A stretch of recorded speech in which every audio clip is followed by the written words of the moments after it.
428장 내 영혼의 햇빛 비치니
지난주에는 수건을 벗고 주의 영광을 보라고 했습니다. 우리가 다 수건을 벗어야 주의 영광을 볼 수 있습니다. 그런 자들은 주와 같은 형상으로 하여 영광으로 영광에 이르게 됩니다. 이것은 사람의 혈육이나 애씀이나 노력이 아니라 주의 영으로 되는 것입니다. 그러므로 주의 영이 임한 곳에 자유함과 영광이 있습니다.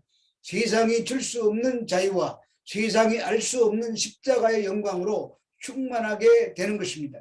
바울 사도 자신이 수건에 가려져 있을 때에는 예수는 이단이며 괴수이며 그를 믿고 따르는 자들을 잡아 죽이는 것이 하나님께 영광을 돌리는 것인 줄 알았습니다. 그러나 영광 중에 계신 주님을 만나고 나서 자신이 핍박하던 예수님의 증인이 되었습니다. 수건이 벗겨진 것입니다. 그러면 이제부터 영광의 주님을 증거하기 때문에 자신이 얼마나 영광스러운가를 말하고 있습니다. 정죄하고 죽이는 직분인 의문의 직분도 영광스러웠는데 살리는 직분인 영의 직분은 더욱더 영광스러운 직분인 것입니다. 그러나 그 직분을 맡은 자는 세상의 눈으로 볼 때는 결코 영광스럽지 않다는 것입니다. 고린도후서 4장 1절의 말씀입니다. 그러므로 우리가 이 직분을 받아 긍휼하심을 입은 대로 낙심하지 아니하고 그러므로라고 시작합니다. 따라서 앞장에서 하던 말에 연속되는 말씀으로 연결하면 의의 직분이 영광스러운 것이므로가 됩니다. 바울이 하나님으로부터 모세를 능가하는 직분을 부여받은 것은 하나님의 긍휼하심, 즉 하나님의 자비와 은총 때문입니다. 바울은 예수님을 만나기 전까지 그리스도인들을 핍박할 때 하는 일에 누구보다도 열심히 했던 사람입니다. 그런 자에게 하나님께서 자비를 베푸시고 복음을 증거하는 직분을 맡기신 것입니다. 뿐만 아니라 자기가 받은 직분이 정죄의 율법이 아니라 자유의 복음을 전파하는 영광스러운 직분이므로 용기를 잃지 않을 수 있었고 자기를 향한 모든 적대적인 비난과 시련에도 굴복하지 않을 수 있었던 것입니다. 바울은 그 자신에게 주어진 복음 전파의 직무를 이행함에 있어 자기의 생명까지도 아낌없이 바치려는 것으로 매진하였습니다. 바울이 자신의 직분을 또 이야기하는 것은 바울을 대적하는 자들이 바울이 전한 복음조차 대적하면서 자신들이 바른 선생이라고 주장하기 때문입니다. 그들은 추천서를 가지고 있다고 했습니다. 뛰어난 웅변술도 있습니다. 사람을 끄는 매력도 있습니다. 그러니 사람들이 그들의 가르침에 넘어가는 것입니다. 그러나 바울의 모습은 다릅니다. 갈라디아서 4장 13절에서 14절 말씀입니다. 내가 처음에 육체의 약함으로 말미암아 너희에게 복음을 전한 것을 너희가 아는 바라. 너희를 시험하는 것이 내 육체에 있으되 이것을 너희가 업신여기지도 아니하며 버리지도 아니하고 오직 나를 하나님의 천사와 같이 또는 그리스도 예수와 같이 영접하였도다. 바울의 육체의 약함이 사람들에게 시험을 줄 만한 것들이었습니다. 그럼에도 그들이 복음을 듣고 기뻐하였는데 갈라디아 교회 안에도 거짓 복음을 전하는 자들이 들어와서 바울의 복음을 배척하는 일이 일어난 것입니다. 그래서 바울 자신이 전한 복음을 대적하는 자들의 주장을 경계하기 위하여 그렇게 말하는 것입니다. 이처럼 고린도 교인들이나 갈라디아 교인들이 바울이 전한 복음을 거짓 선생들의 가르침에 넘어가는 것은 그들이 유력한 추천수도 있고 설교도 잘하고 멋있어 보이는 것입니다. 예수를 믿어도 핍박과 고난의 모습이 아니라 고상하고 우아하고 멋있게 보이는 것입니다. 그런 것을 영광으로 보는 것입니다. 그러나 바울 사도는 이 영의 직분, 살리는 직분을 받아서 증거하는 것은 결코 자신이 잘나서 그렇게 하는 것이 아니라고 말합니다. 자신이 고난당하고 핍박받고 살 소망까지 끊어질 정도가 되도록 하나님께서 조치하시는 것은 자신을 믿지 않고 하나님만 의뢰하게 만들기 위함이라고 이미 증거하였습니다. 그러므로 바울 사도가 자신의 이 영광스러운 직분을 받은 것은 하나님의 긍휼이 주어진 것이지 자기의 자랑이 아니라는 말입니다. 그런데 어떻게 추천서나 세상의 자랑거리를 들고 오겠는가 하는 반문인 것입니다. 그리고 바울이 이 직분을 맡은 것은 긍휼하심을 입었기 때문이라고 말합니다. 바울이 복음을 전한 곳이 수도 없이 많았지만 성공적인 것이 많지 않았습니다. 처음에는 복음을 듣고 기뻐하다가도 거짓 선생들이 들어와서 거짓 복음을 전하니 그 거짓 복음에 그냥 넘어가는 것입니다. 그래서 바울 사도가 디모데후서 1장 15절에서 아시아에 있는 모든 사람이 나를 버린 이 일을 내가 아나니 그 중에는 부겔로와 흐모겐에도 있느니라고 했고 4장 10절 11절에서는 대만은 이 세상을 사랑하여 나를 버리고 데살로니가로 갔고 그레스게는 갈라디아로 디도는 달마디아로 갔고 누가만 나와 함께 남아있다고 고백합니다. 그러함에도 낙심하지 아니하는 이유가 있습니다. 디모데전서 4장 12절에서 14절 말씀입니다. 나를 능하게 하심이 그리스도 예수 우리 주께 내가 감사함은 나를 충성되이 여겨 내게 직분을 맡기심이니 내가 전에는 비방자요 박해자요 폭행자였으나 도리어 긍휼을 입은 것은 내가 믿지 아니할 때에 알지 못하고 행하였음이라. 우리 주의 은혜가 그리스도 예수 안에 있는 믿음과 사랑과 함께 넘치도록 풍성하도다. 자신이 해방자요 핍박자요 포행자요 죄인 중에 괴수였지만 하나님의 긍휼로 불러주셨다고 합니다. 주님의 오래 참으심이 자신의 구원이 된 것처럼 후에 예수를 믿어 영생을 얻는 자들에게 본이 되게 하려 하셨다는 말입니다. 바울 같은 자도 긍휼과 오래 참으심으로 구원받았는데 하물며 우리들이야 왜 구원을 잊지 못하겠습니까? 바울이 우리들의 모델입니다. 예수님을 그렇게 배척했던 사람도 구원받았는데 우리는 그렇게 배척한 적도 없단 말입니다. 우리는 바울에 대해서 바울의 열심만을 너무 강조하는 얘기를 많이 들어왔습니다. 바울처럼 전도하자, 바울처럼 열심내자 그렇게 말합니다만, 그러나 정작 바울 자신이 고백하는 사도된 증거는 열심을 내서가 아니라 자신을 긍휼히 여기시고 오래 참으신 주님을 증거하기 위하여 부름을 받았다는 것입니다. 그러므로 결코 자기의 의나 자기의 자랑이 나올 수가 없는 것입니다. 이것이 바로 사도된 자의 모습이며 주님의 부름받은 자의 모습인 것입니다. 그런데 거짓 사도들은 자신들의 부족과 연약을 말하는 것이 아니라 자신들의 외적 조건을 내세우는 것입니다. 고린도후서 4장 2절의 말씀입니다. 이에 숨은 부끄러움의 일을 버리고 속임으로 행하지 아니하며 하나님의 말씀을 혼잡하게 하지 아니하고 오직 진리를 나타내므로 하나님 앞에서 각 사람의 양심에 대하여 스스로 추천하노라. 자신의 직분은 긍휼로 된 것이기에 자랑할 것이 없습니다. 그러므로 자신을 포장하고 자신을 알아주라고 말할 필요가 없는 것입니다. 이력서나 추천서가 필요한 것이 아닙니다. 숨은 부끄러움의 일을 버리고 속임으로 행하지 아니합니다. 하나님의 말씀을 혼잡하게도 하지 않았습니다. 여기서 숨은 부끄러운 일은 공동 번역을 보면 드러내지 못할 창피스러운 일을 말합니다. 어떤 자들이 모종의 행위를 숨어서 하고 있습니다. 왜냐하면 그 일이 드러날 경우 수치가 돌아온다는 것을 그들 자신이 잘 알고 있기 때문입니다. 바울은 자신과 논쟁자들을 구별하기 위하여 자신은 그런 일을 버렸다고 선언합니다. 여기서 버리고에 해당되는 헬라어 동사 앞에 이파메다는 부정과거사로서 부름을 받았을 때 이미 버렸음을 뜻합니다. 그런데 이 말 속에는 그와 논쟁하는 자들은 그 일을 지금도 하고 있다는 의미를 가지고 있습니다. 그 부끄러운 일은 정확히 말하기는 어렵지만 바울들은 율법을 지키지 않았다고 비난하고 율법을 지키도록 자신들은 강요하면서 자신들은 은밀한 곳에서 율법을 지키지 않는 그 대적자들의 행위를 들추어내는 표현이라고도 할 수 있습니다. 그리고 이어서 속임으로 행하지 않는다고 말합니다. 속임의 헬라어 파누르기아는 교활, 속임수라는 뜻으로 사단이 하와를 미혹한 근본적인 의도를 묘사하는 것으로서 간계라는 말로도 번역이 되었습니다. 바울은 적대자들에 의해서 악선전을 당한 일이 있었습니다. 바울은 이런 악선전에 대하여 자신은 결코 그런 파렴치한 행위를 하지 않았다고 밝히고 있습니다. 또 하나님의 말씀을 혼잡하게 하지 않았다고 합니다.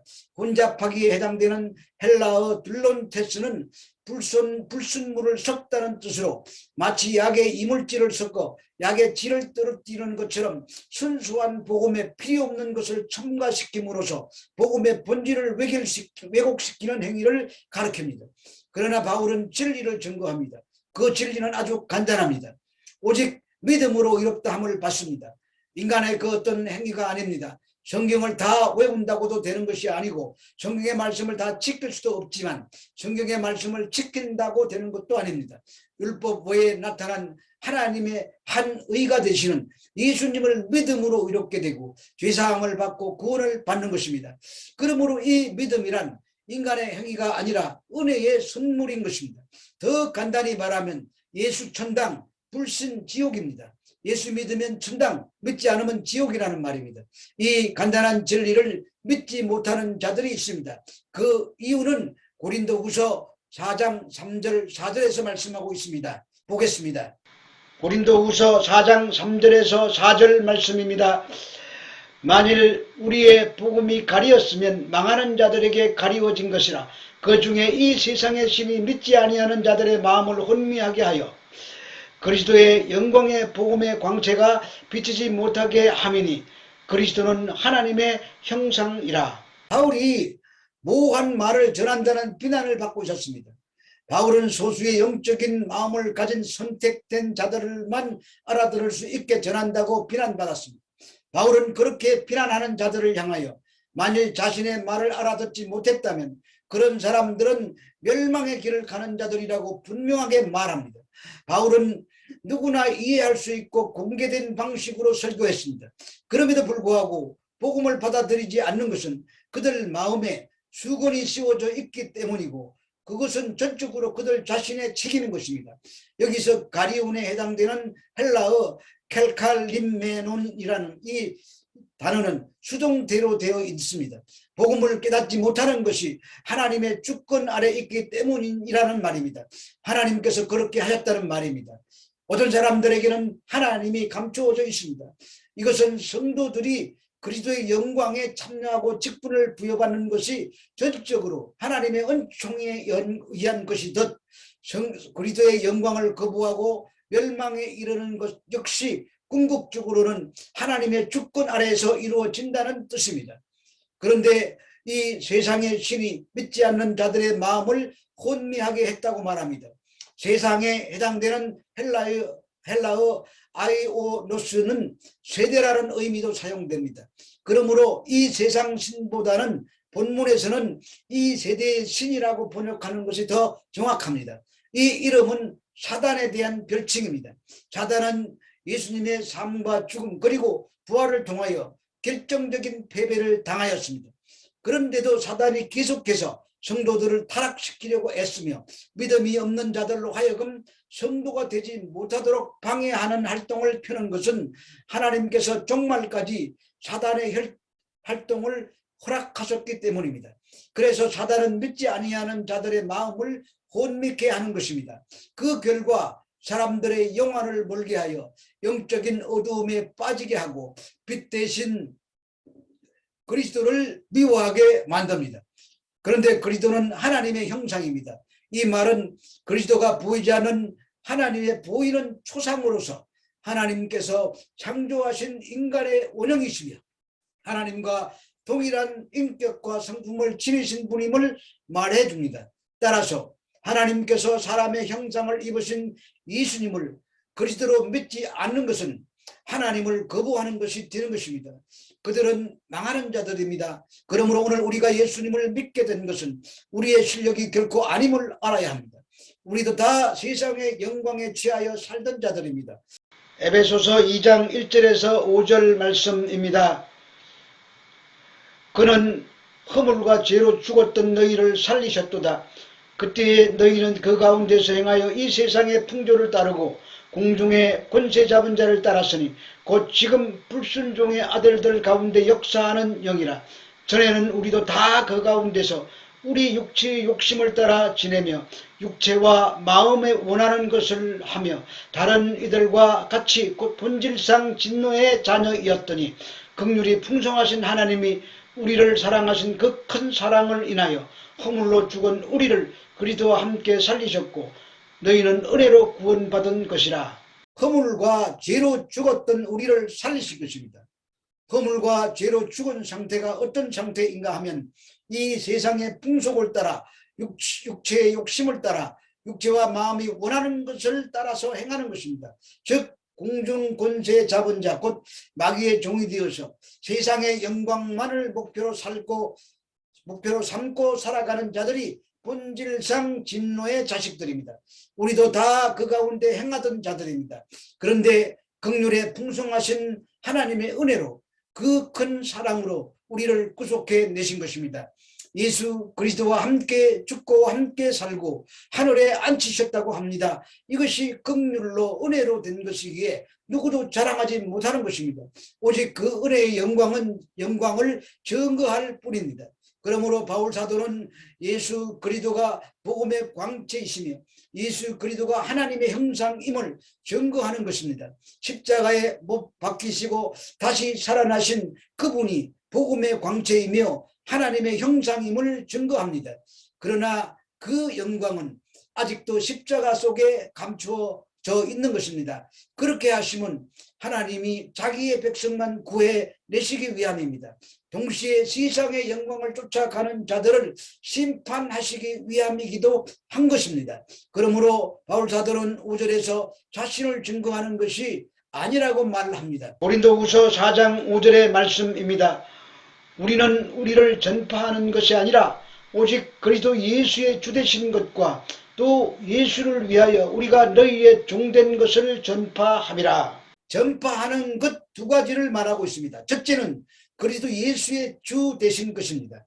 바울이 자신을 자랑한다거나 자신의 유익을 구한다고 비난을 받으면서도 개의치 않고 계속해서 사도직을 수행할 수 있었던 것은 그 직분의 사명이 그리스도가 예수가 주라는 것을 선포하는 것임을 분명하게 인식하고 있었기 때문입니다. 또한 자신의 인간적인 지위나 특권을 포기하지 않고는 그 직무를 수행하고 없음을 잘 알고 있었기에 가능했습니다. 그리고 두 번째로 예수님을 따라 위하여 우리가 너희 종된 것을 전파하는 것입니다. 바울은 자신이 행하는 사도직의 본질을 알기 쉽게 설명하고 있습니다. 바울은 율법이 가져다 주는 것이 죽음인 반면 복음이 가져다 주는 것이 자유라고 했습니다. 그런데 지금 바울은 율법의 정죄로부터 벗어나 복음의 자유로 옮겨진 것에 또 다른 의미가 무엇인지 가르쳐주고 있습니다. 그것은 종이 되는 것입니다. 그는 기꺼이 자신을 그리스도의 종이라고 표현했습니다. 그리스도의 종이 된다는 것은 사람들을 위하여도 종이 되는 것입니다. 그들을 위하여 자신을 소비하는 것입니다. 바울은 그와 같은 사실을 기쁘게 증거하고 있습니다. 이는 이사야서 40장에서 48장에 나와 있는 여호와의 종의 노래가 보여주듯이 비록 고난을 받는다고 할지라도 하나님께서 주신 사명을 기쁘게 여기는 것과 같습니다. 이것이 사도의 직분이며 의의 직분인 것입니다. 그러면 오늘 저와 여러분들이 복음을 듣고 그 복음의 광채를 분명히 보았는지 살펴보겠습니다. 데살로니가 후서 1장 7절에서 9절의 말씀입니다. 환난을 받는 너희에게는 우리와 함께 안식으로 갚으시는 것이 하나님의 공이시니 주 예수께서 자기의 능력의 천사들과 함께 하늘로부터 불꽃 가운데 나타나실 때 하나님을 모르는 자들과 우리 주 예수의 복음에 복종하지 않는 자들에게 형벌을 내리시리니 이런 자들은 주의 얼굴과 그 힘의 영광을 떠나 영원한 멸망의 형벌을 받으리로다. 복음을 복종치 아니하는 자들에게 형벌이 있습니다. 그리스도의 재림 때에 복음의 광채가 되시는 예수 그리스도께서 영광 중에 재림하실 것입니다. 성도는 그 영광에 참여할 것입니다. 이 일이 하나님께서 천지를 창조하시는 그 능력으로 이루어집니다. 고린도후서 4장 6절의 말씀입니다. 어두운 데에 빛이 빛이라 말씀하셨던 그 하나님께서 예수 그리스도의 얼굴에 있는 하나님의 영광을 아는 빛을 우리 마음에 비추셨느니라. 바울은 자신의 구원받음과 사도직에 대하여 설명하기 위하여 온 세상의 어두움을 밝히신 하나님의 첫 번째 빛의 창조와 인간의 영적 무지를 몰아내기 위하여 인간의 마음의 구원의 빛을 비춘 두 번째 빛의 창조를 병행해서 설명하고 계십니다. 첫 번째 창조의 빛은 빛이 있으라 하심에 빛이 있었고입니다. 이 빛이 어둠을 몰아내고 사물을 볼 수 있게 해 주었다면 바울의 영혼의 빛은 구원의 빛은 그를 덮었던 영적 무지와 어두움을 몰아내고 그리스도의 얼굴에 나타난 하나님의 영광을 아는 지식을 갖게 하였습니다. 이 지식은 구체적으로 말하면 예수 그리스도를 통해서 계시된 복음에 대한 지식입니다. 이 지식을 소유한 자는 그리스도의 얼굴에 하나님의 영광이 있음을 아는 자이고 그리스도가 곧 하나님이심을 아는 자입니다. 우리가 예수님을 믿게 된 것은 하나님의 창조의 능력입니다. 처음 창조는 하나님의 말씀으로 창조하셨지만 범죄한 인간을 구속하기 위하여 말씀이 육신이 되셔서 친히 자신의 피를 흘리심으로 새로운 피조물이 된 것입니다. 이 놀라운 소식이 기쁨과 감사의 소식이 되시기를 간절히 소망합니다.